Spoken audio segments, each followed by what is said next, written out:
Hello বন্ধুরা, নতুন একটা ভিডিওতে তোমাদেরকে স্বাগতম। বুলেট সরোজিনী ধারাবাহিকের আরও একটি নতুন পর্বে দেখা যায় যে সরোজ প্রথমে ভেবে পাচ্ছিল না যে সে রনকে বিয়ে করবে নাকি এখান থেকে পালিয়ে যাবে, কিন্তু সরোজের স্যার এর কথা মতো সরোজ রনকে বিয়েটা করে নেয়। আর বিয়ের আগে ঘোমটা না সরানোই কেউ বুঝতে পারে না যে কোণে বদল হয়ে গেছে।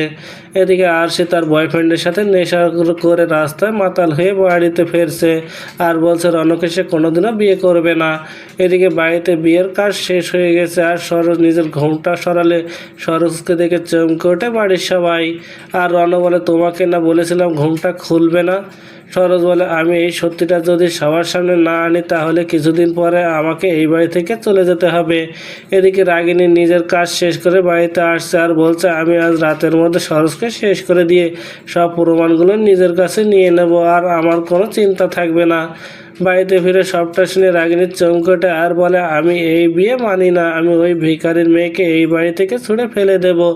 এই বলে যেই না গিয়ে সরোজকে থাপ্পড় মারতে যাবে তখন রাগিনীর হাত ধরে আর বলে, আমি অত বোকা মেয়ে না যে আমাকে প্রয়োজনে ব্যবহার করে আবার প্রয়োজন মিটে গেলে ছুঁড়ে ফেলে দেবেন। এইভাবে থাপ্পড় মারতে আসলে আমি আপনার এই হাতটা ভেঙে দেব, কথাটা মনে রাখবেন। সরোজের এমন সাহস দেখে রণসহজ চমকে ওঠে সবাই। তো বন্ধুরা, কি ঘটতে চলেছে গল্পে এবার জানতে হলে আমাদের সাথেই থাকুন। ধন্যবাদ।